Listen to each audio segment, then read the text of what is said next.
All right, students. So I hope that you guys can learn from Andy, my friends. He, as I told you, he's a CEO and founder of Medipixel, and he's gonna share with you some of the experience that he has with how he started Medipixel, how he can use AI to transform their healthcare industry.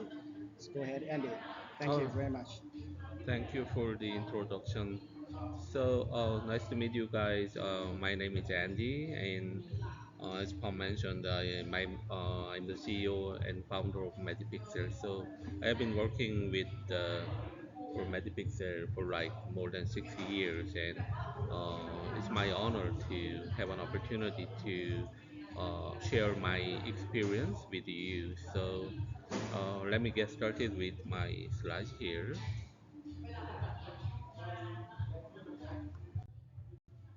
Okay, so our overview. So I founded it in 2017. So and the Medipixel is located in Gangnam area in Seoul, Korea. So now I have 51 employees as of now, and I was very lucky to finish the Series B fundraising just 2 days ago. So now I'm in Thailand and I got I uh, I finalized it in Thai here. So it was like the 17 billion Korean won, the Series B round, and totally we've got the 28.7 billion Korean won fundraising, which is 22 million US dollar up to this time. And we are working primarily on the product, which is software as a medical device. They say just SAMD or SAMD. So we are working on SAMD for diagnostic and therapeutic procedures in coronary intervention. So maybe you are not familiar with what is coronary intervention. So let me explain it more in detail later. And we are partnering with some very good companies like the Philips. Philips is the number one market share company in this industry, so they are making a lot of great hardware machines, but they are also number one in this coronary intervention market machine. And we are also working with some of the most prestigious hospitals in Korea, which is, for example, the Asan Medical Center and Seoul National University Hospital. So, as a medical device company, we have to work with the hospitals because they have the data. So we need the data to train our AI engine. So collaboration with the hospital will be really, really important in this industry. So let me tell you about our human resources. So we are a deep tech company and we are working on the AI. So as you know, the we need really good human resources. So we have very good researchers with excellent educational background. So we have our 60% are researchers and engineers, and 50 of them have a PhD or master degree from the some the foreign colleges, including the Stanford University, Carnegie Mellon University, etc., and some from the domestic universities like the Seoul National University, Korea University, and Yonsei University, etc. And also we have a lot of people from the global top medical device companies. So more than 10 people are from they work, mainly they are working on the clinical or medical affairs and marketing and business. They are from the very big companies like, the Boston Scientific, Medtronic, Siemens, Abbott, etc. And we also have some specialists. So we have two doctors in Korea and one doctor in the US. So in the US, he's currently a doctor, but he's working with us part time. And we have four nurses and four technicians and one in-house patent attorney we have. Okay, so let me briefly introduce how I started Medipixel. So this is just a very easy part. So do you remember this moment? So in 2016, it was 2016, AlphaGo from the Google DeepMind and Isador, one of the best Go player in the world at that time, uh, they had a match for the Go, and maybe some of you remember at that time AlphaGo defeated Isador by 4-1. So it was a really, really momentary and legendary moment because at that time, very few people expected that the AI will defeat the human experts, especially in the game like Go, which is a very complicated uh, game to play. So many people were at the time surprised, including myself. I was really surprised because I didn't expect AI will defeat person at the time. But anyway, it happened. So I was very shocked. I was in the Pittsburgh for like 2 years, but at the time the AI was not that popular actually. Yeah, so it was kind of the dark age of AI at that time. So I didn't recognize that AI has this much improvement for the time being. So I was really shocked, and I quit my job at that time. So yeah, this is the moment that I say bye to my boss. So I quit my job and I started to study. Yeah, because I was wondering what is AI and how much progress it made for maybe 10 years. So I joined the study group in Korea. So this is my study members. So I studied really, really hard because at the time I was a father of a middle school student. Yeah, my daughter. So without any pay, I cannot manage my living. So, but I made a decision to quit my job, and I didn't have any earning at the time, but I decided to study. So I studied like maybe 7 or 8 months with them. So at that time we didn't have much material. Like nowadays. So I studied with the machine learning, the Coursera lecture by the famous Professor Andrew Ng. And I also studied with the Stanford lecture, which was uploaded on YouTube. So finally, maybe 7 or 8 months after, our study has been done. So it says you are now ready, right? So at the time, I just grasped the feeling that I know what AI is, and I want to apply the AI technology to somewhere, right? So I was just thinking about maybe I can apply AI to which domain? Yeah, that was my question. Um, Let me just skip this one. And one day, um, I got the news from my one of my friends that there will be a competition which is sponsored by the Microsoft Korea and the Assam Medical Center, which is the biggest one in Korea, and they are doing the competition for the medical image analysis. So this should be done using the AI technology. It was 2017, so at that time, nobody, very few people were experts in medical AI, medical image AI analysis. So I decided to challenge that. So I joined the competition, and my assignment was to two things. So first thing is to classify the benign tumor from the malignant tumor. using the CT image of our lung cancer. So this is basically to classify the lung cancer from the benign tumor. So I did something like this at that time.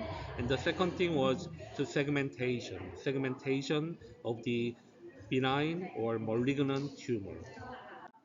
So after 1 month, I come up with this kind of a result report. So finally, yeah, I didn't make the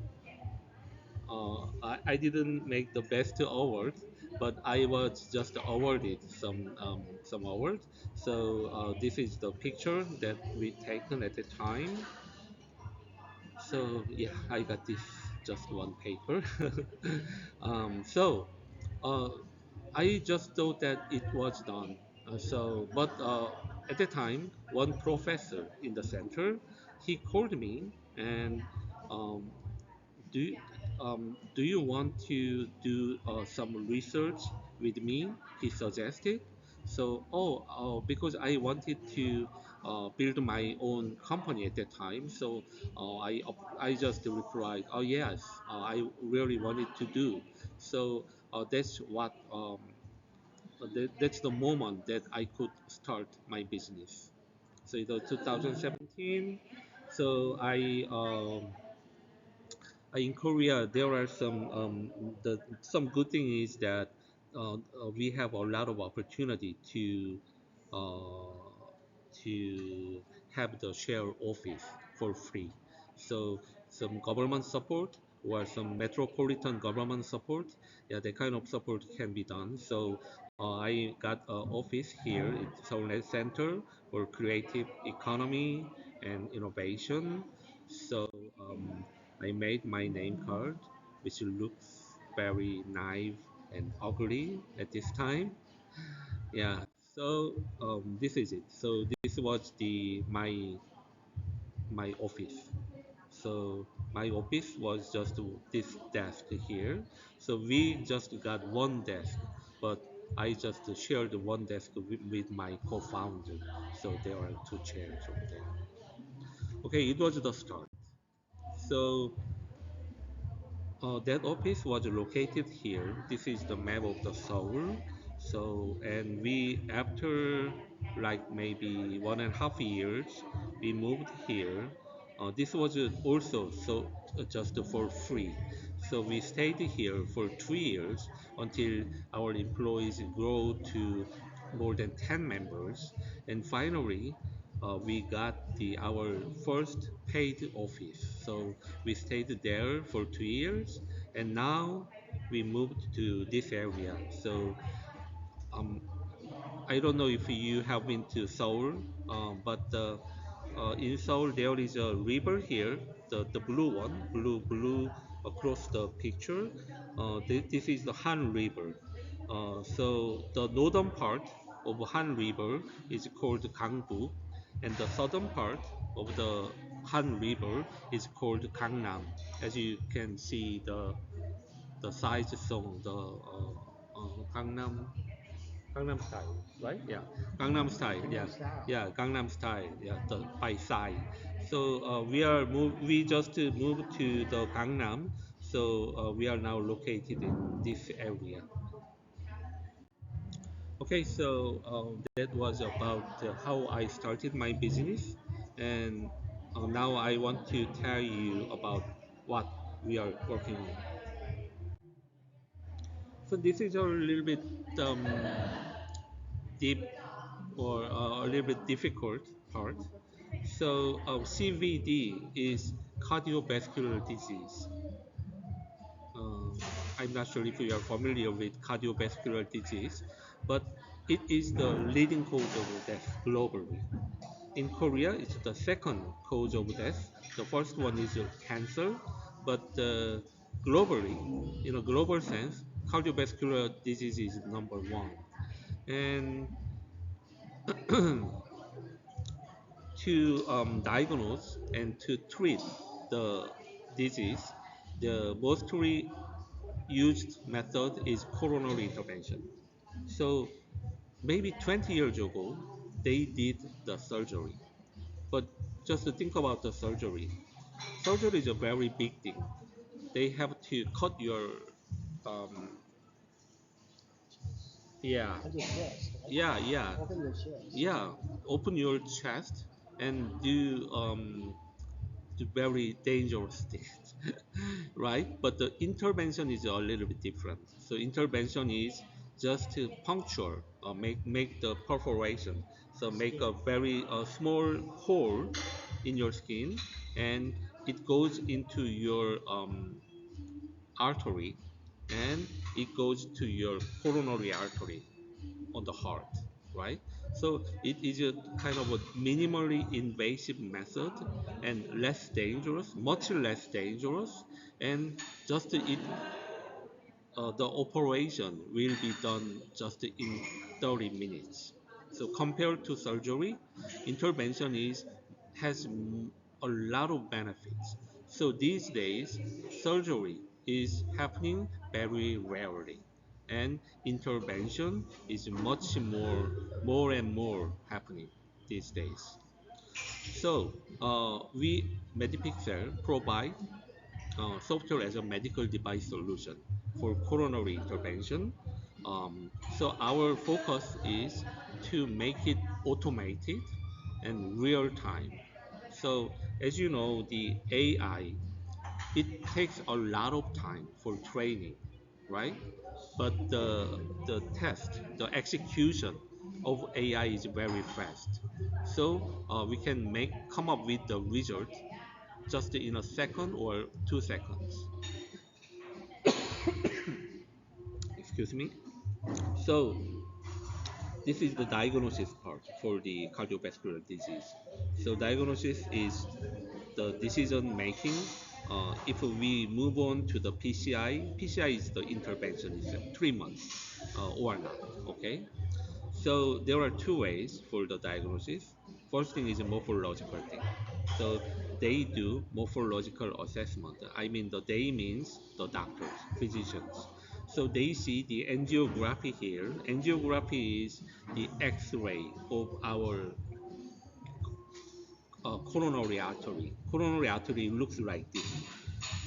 So they just see it using the image from the Philips or Siemens or GE, yeah, the machine. They make this image, and they just decide whether to move on to the PCI or not. Okay, but you know the doctors are not the God, so sometimes they make the wrong decision, and uh, sometimes this makes the accuracy issue. So sometimes they don't agree with the numbers that they make. So usually they say if the angiography shows more than 70% of stenosis, I mean the stenosis means the narrowed part. So the normal vessel just goes like this, but if there is something wrong, then it will be become narrowed like this, right? So if it just narrowed to extreme, then it will be just blocked, and then the blood will not go there, right? And the people will die. So this is kind of the cardiovascular disease. So they make the visual estimation, the doctors, but sometimes it's wrong. So it always have the accuracy issue. So we make it really automated and accurate. So there is our software as a medical device, which is called MPXA. So this is just showing every result physicians need in just within 1 or 2 seconds. So yeah, so it's approved by Korean government, and not only Korean government but also the FDA by the US. And the second thing is the physiological assessment. So for the morphological assessment, doctors can see that, right, with their eyes. But the physiological assessment is to measure the blood flow. So doctors cannot do that. They need some support like this one. So they use the wire FFR. FFR means the fractional flow reserve, but um, they put this wire into the coronary artery and they just measure the pressure uh, between the lesion part, the narrowed part. So if the pressure goes down more than 20%, then they just make a decision, oh, we have to move on to the PCI, something like that. So I'm just explaining uh, very easily, okay? Yeah, it's not that easy actually. But anyway, this is very good. So this is a kind of standard of care from many countries like the US or EU, even Korea. Maybe in Thailand too. So this is a recommended method, but in reality, it's used very rarely, like just 10%, because of some limitation, like the time. It takes more time, a lot of time, and it costs much. So it will be a pressure for the patients, and it makes some discomfort, like the side effect or complications. So it is not that much used in reality. So we come up with the MPFFR, our second product, which doesn't need any wired FFR thing, but it just sees the morphology of the angiography, but it needs more than two of them to make it the 3D reconstruction. So the 3D reconstruction, after 3D reconstruction, we measure the blood flow by simulating the situation. So that's our second product. Okay, so this is the first one, MPXA. So we can call it real-time QCA. QCA means quantitative coronary analysis for morphological diagnosis. So uh, it has a lot of features, but we made it fully automated using the power of AI. So you can see here at the bottom. So we have trained our AI engine with more than 10,000 angiograms. So actually, this is from the some hospitals that we are partnering with. So we made control segmentation, vessel type classification, frame selection, and for almost everything, we use the AI engine to make the result. So this is the short video. So this is the real cath lab uh, at our hospital. So as you can see here, this is the angiogram like this, and you can see our product is here.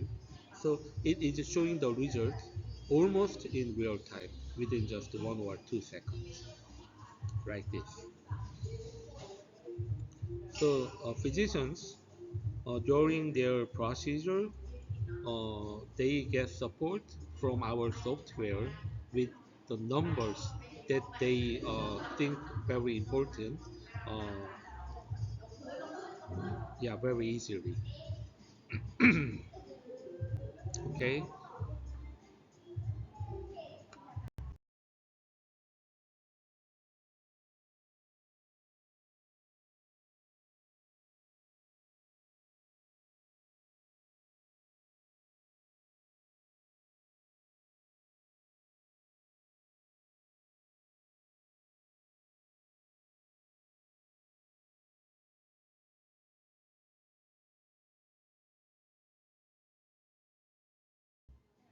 Yeah, so this is the picture from various hospitals. So they use MPXA like this. So um, yeah, it will be there just all the time. So every time they make the angiogram visualized, then they can just get the result in very short time. So this is our second product, MPFFR. So this is fully automated NGO-FFR for physiological diagnosis. So as I told you earlier, we need more than two angiograms over there, and we merge them to make the 3D reconstruction like this in the center. So they come up with the FFR value. So I told you that if the value is less than zero point 0.8, they have to um, go on to the PCI, and if it is more than zero point 0.8, then they don't have to go on with the PCI.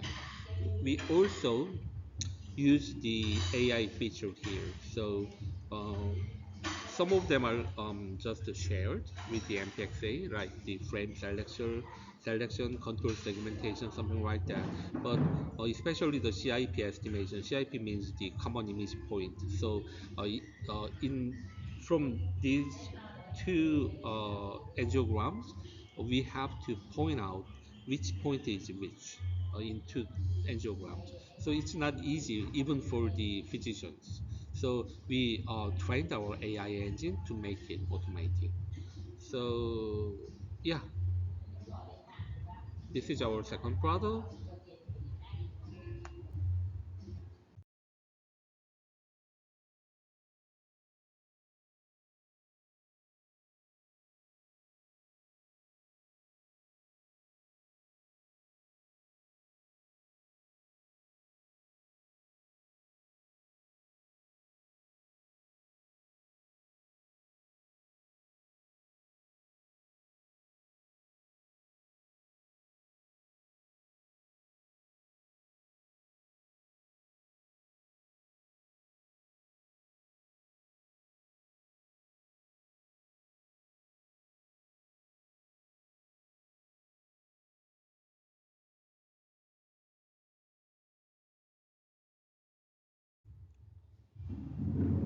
So basically, they are sharing core technology like the frame selection, control segmentation, calibration, access control, etc.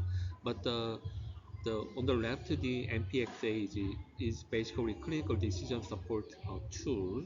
Uh, so it is called Class 2, and on the right, the MPFFR is basically the diagnosis replacement because I told you that we want to replace the wire-based FFR with our product. So it is replacing the current method. So it is more easy to go to the reimbursement process.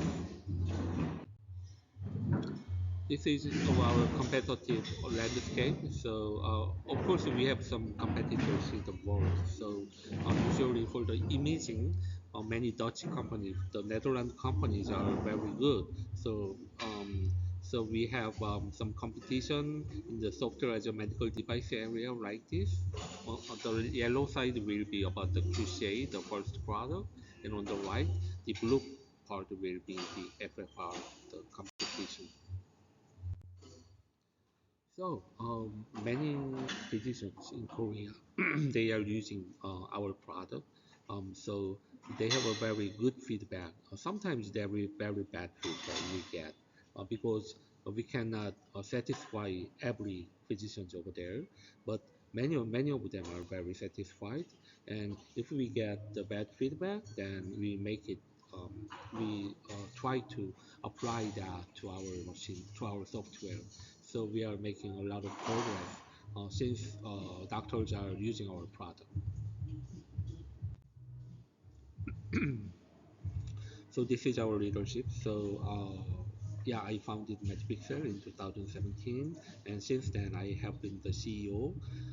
So my background is basically the IT. So I was a developer. So I worked for a company called Unlab, which is a cybersecurity company, for like 10 years. And my first job was at LG Electronics. And after that, I have just IT background, so I feel like that. we need more people from the medical sector or medical device sector. So now we have the CMO, who was the real medical doctor, and she joined this year as a CMO. And we also have Jay, Sky. These guys are from the medical device companies, global medical device companies such as Boston Scientific, Abbott, etc. And Eric, Vincent, below, they are doctors. So Eric is currently a doctor at BIDMC, which is the second biggest hospital in Boston. He's currently a doctor, but he's working with us as a part-timer. And Vincent is a product owner for the MPFFR product, and he's working with us in Seoul. Okay.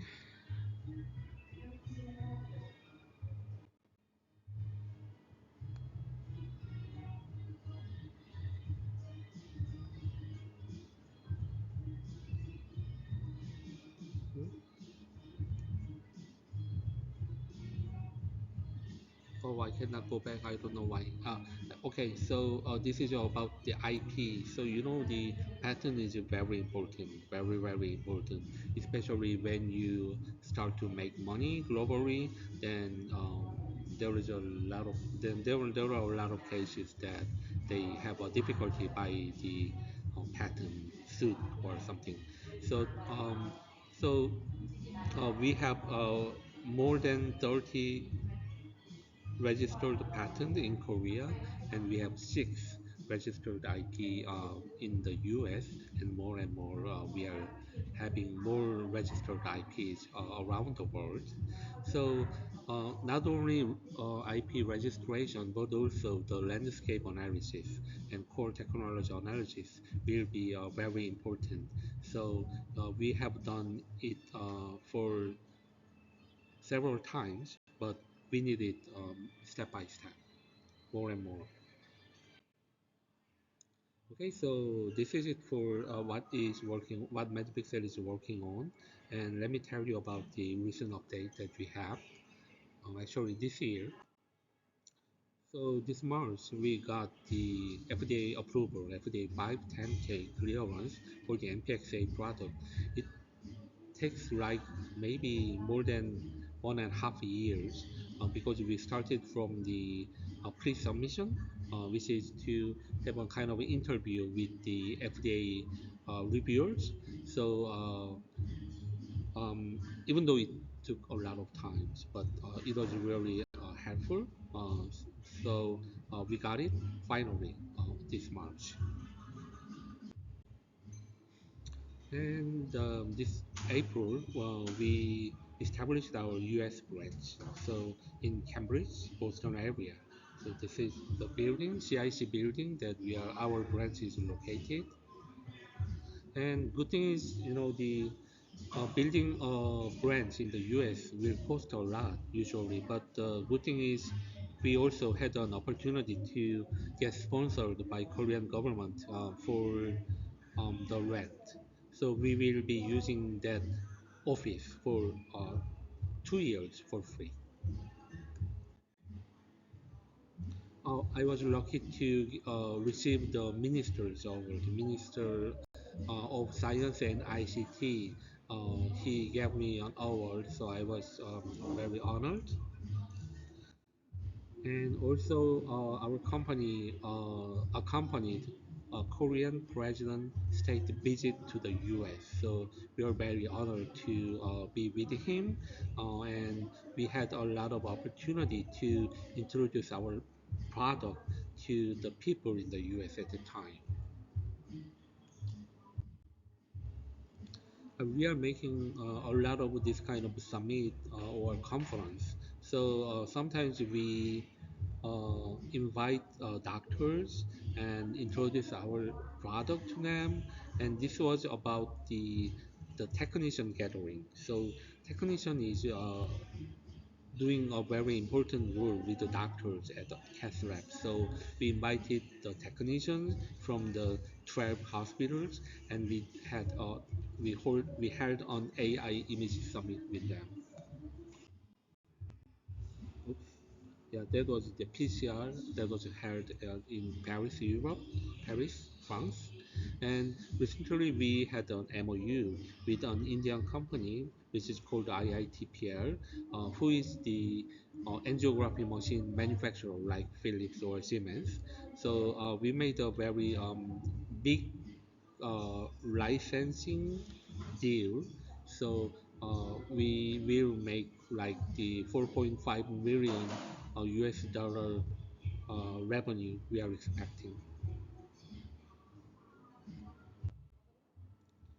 And we invite a lot of people to our office. This is our office to listen to their lecture. And this is from the Lunit. Lunit is the one of the AI medical image company in Korea, which is most famous. They started earlier. They started in 2013 maybe, and it is now the listed company on Kosdaq. Kosdaq is the tech stock market in Korea. So they are already listed and they are doing really, really well. So uh, the chairman of the Lunit, Mr. Park, he is kind of my role model. So he gave us a lecture several months ago. And also we invite some doctors or some technicians from hospitals to our office to listen to their uh, lecture, which is sharing their experience to use our product. Yeah, also we give a lot of presentation uh, in the academic conference. So this was one of the Korean academic conference. I did a presentation, and yeah, we made the first revenue this year. Yeah, after 6 years struggle, we made the first revenue on July. So we sold our product to Assam Medical Center, which was our first sales. Hmm. And yeah, we are invited to many conferences. So this is Korean Innovation Night, which was held in Boston, and we went to the health conference, which was held in Las Vegas just 15 days ago. And recently, I'm not sure if you heard about the Mikai 2020. So Mikai is the kind of academic conference that is very famous on the medical image analysis. So they have the very a lot of challenge every year. So I hope if you have a time, then you could challenge. So actually, Medipixel won the first prize uh, for the for the lesion detection algorithm for the coronary artery, and we made it second in the lesion segmentation algorithm among the 351 teams around the world.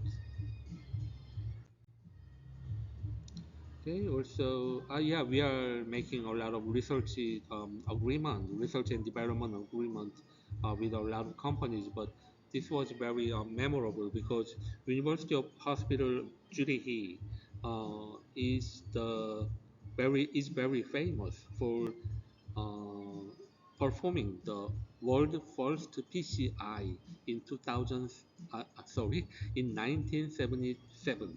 So it's very memorable because they did the first PCI and they are doing the first AI QCA.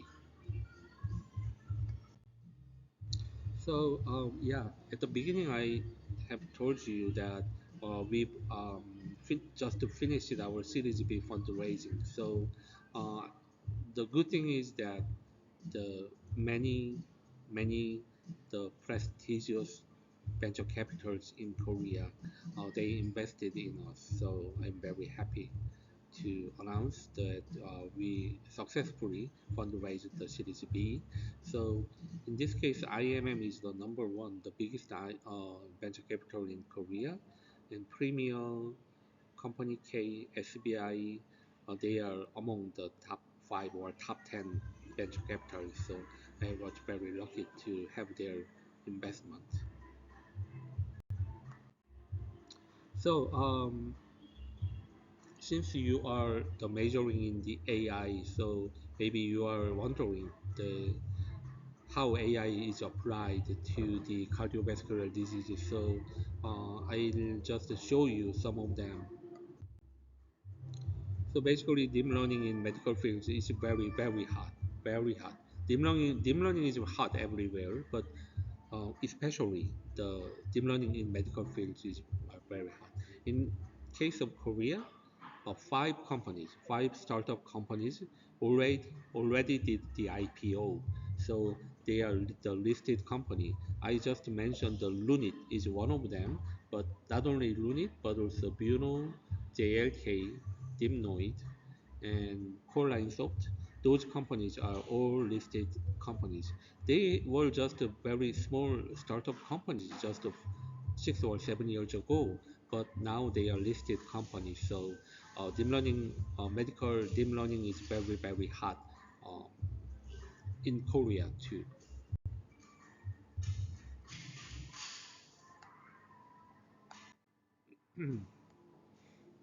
So I tell you that the traditional quantitative coronary analysis is cannot be done in the cath labs because it requires a lot of manual operation.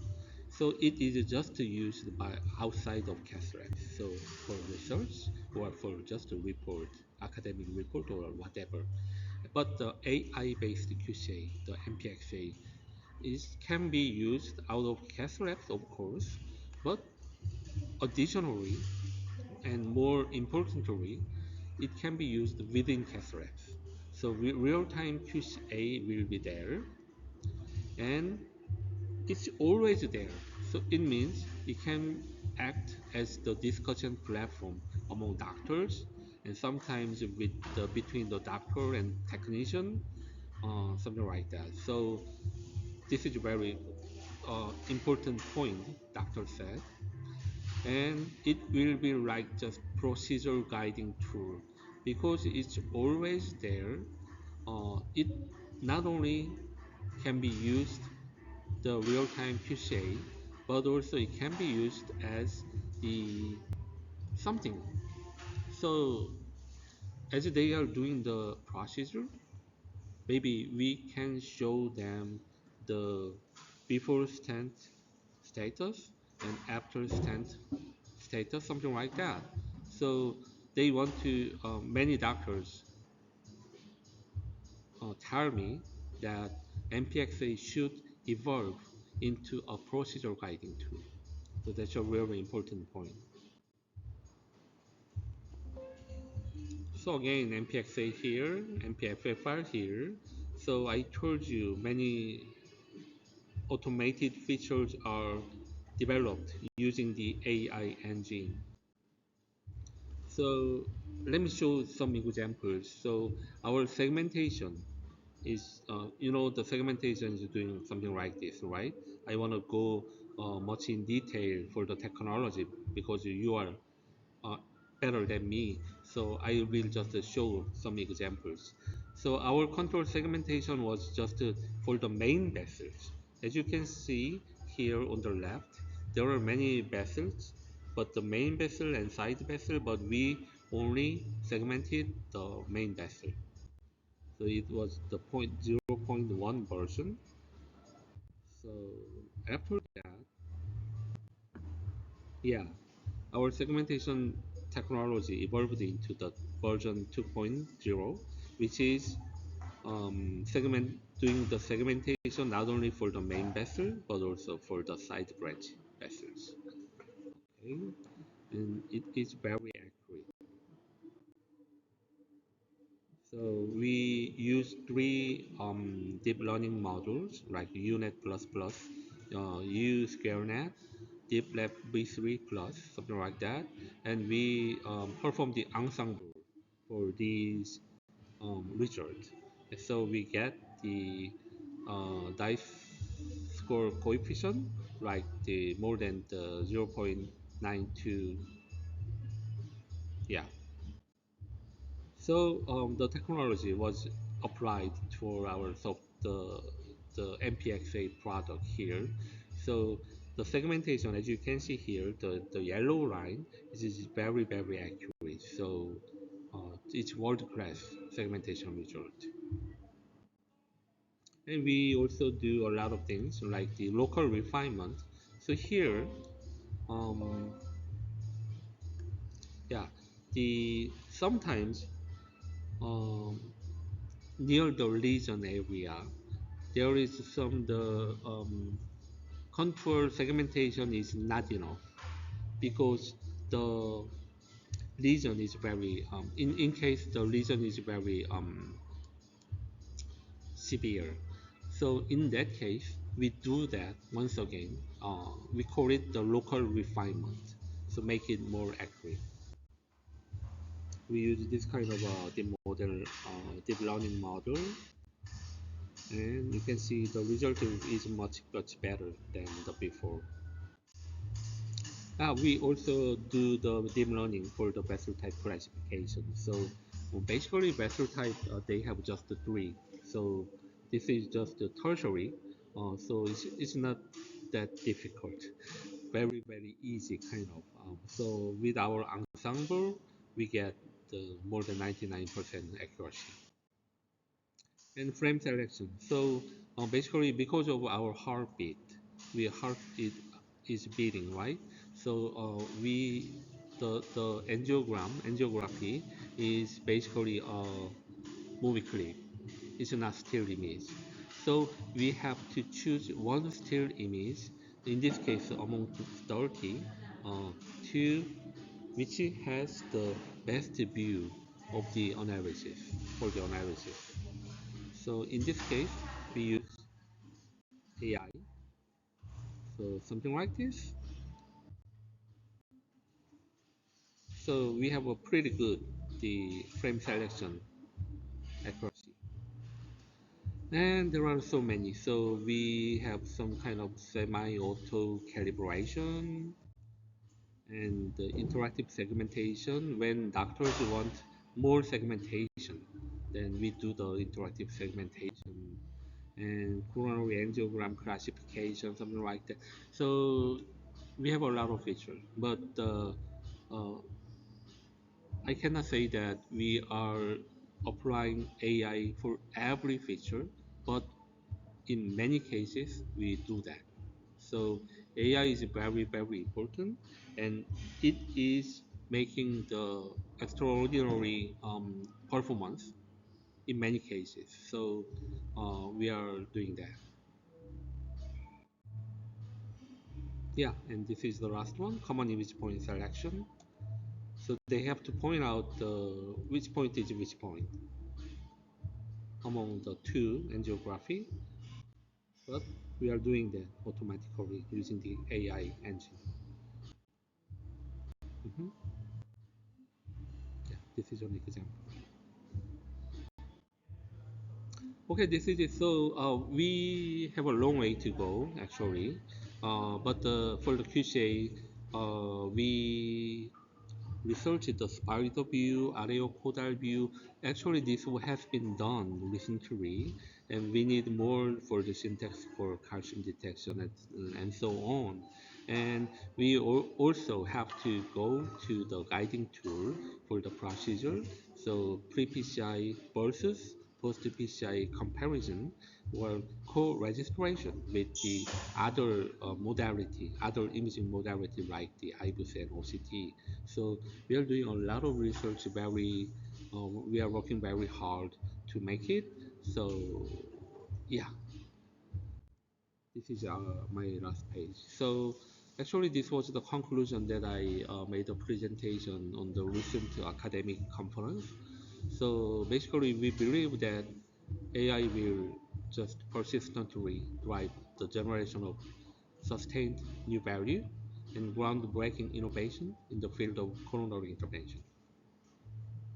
And by leveraging its capabilities to provide quick and highly accurate results, AI will play a crucial role in supporting physicians in making real-time and critical decisions, a challenging task that was previously considered impossible due to the inherent limitation of traditional methods. So this will be really, really important. And consequently, AI will substantially enhance the efficiency of coronary intervention and potentially leading to improved patient outcome and a revolution in this critical field of medicine. And lastly, by eliminating the need for manual operation, which are often subject to human error, AI will significantly enhance the reproducibility of the result. This automation brought by AI not only streamline process but also reduce the variability, leading to more consistent and reliable outcome in the field. Yeah, that's the conclusion for the academic conference. But yeah, that's the conclusion that I also want to tell you about. Okay, so that's it. All right. Yeah, for my presentation. So I hope you guys have uh, some understanding of what Medipixel is doing and how we are making some changes in the medical fields. And I finally I want to emphasize that deep learning in medicine is really really hard. So many doctors they denied the importance of AI maybe 5 years ago, but nowadays they want to just learn it. They want to study it. A lot of doctors. So they want to know how to utilize AI for their own. So yeah, world is changing very rapidly. So please um, have your interest in the medical fields by using your AI skill. Thank you very much. Oh, wow. That's just very impressive presentations, Andy. And I hope that you enjoy teaching our class as well. But again, I just want to emphasize on what Andy said. Oh, I don't really think that machine or AI going to replace human doctors or even healthcare professionals, but we just enable that human doctors or healthcare professionals so easy to make a decisions on the patient's outcome, right? Because it's just very important, right? It's a high stake decisions. If they have some tools to help supporting them, especially the AI that's learning without bias, that's going to be very, very important. So that's why if you want to do AI in business, you're looking at what Andy did, right? What he has done is like transform the industry, right? Something that people cannot do or very difficult to do by their own, right? But using this kind of machine to offload this kind of challenges can help turn into the different treatment outcome, which is very, very important. So thank you very much again, Andy, my friend. So I hope that you can come to our class again, maybe sometime later, maybe next semester. Yeah, Anyway, my all right. pleasure. Yeah, so guys, please feel free to let me know if you have questions after this. Send an email to me so I can just forward that to Andy. And then hope that you guys learn something. How to start their AI business is not just about your AI knowledge. It's about your heart, your guts, you're smart, and I think it's a luck as well. So I can see that Andy's journey has been very fortunate in so many events, right? So he take a risk to quit his job and then he get into the competition, study by his own time, even though he have family. And also he want to do something very different, right? Passionate to do things that transform the industry. And last but not least, that he has a network. So he get into the network of people who can help him succeed in his AI business. And congratulations anyway for the second fundraising, right? Thank you very much. The Series B, It's a right? B, yeah. Yeah, it's very important investment, and I hope that you can expand your business globally. And then Hmm. let me know if we can be any help. All right, Sure. all right, all right. Bye. Thank you. Bye bye.